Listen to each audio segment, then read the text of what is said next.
Direttore Cardella, ecco, lei si è fatto anche promotore attraverso una sua lettera alla nuova amministrazione per cercare di coordinare un po' le attività del settore, che non vadano in ordine sparso, ma che ci sia un reale confronto quotidiano e giornaliero con le associazioni consumatori e con chi, diciamo, le associazioni operano nel territorio comunale.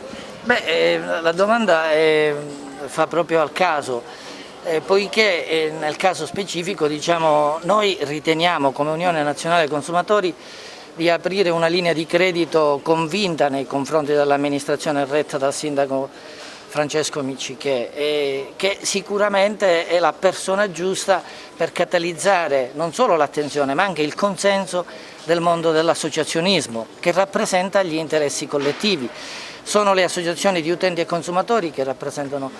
le famiglie, le imprese, nella gestione ad esempio dei servizi di pubblica utilità, sulla quale sembra che l'amministrazione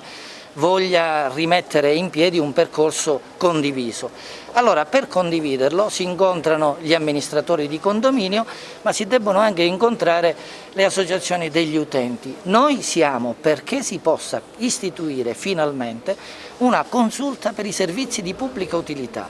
dentro la quale periodicamente convocare le associazioni e discutere dei temi che riguardano l'acqua, i rifiuti, la viabilità, i trasporti, i servizi cimiteriali,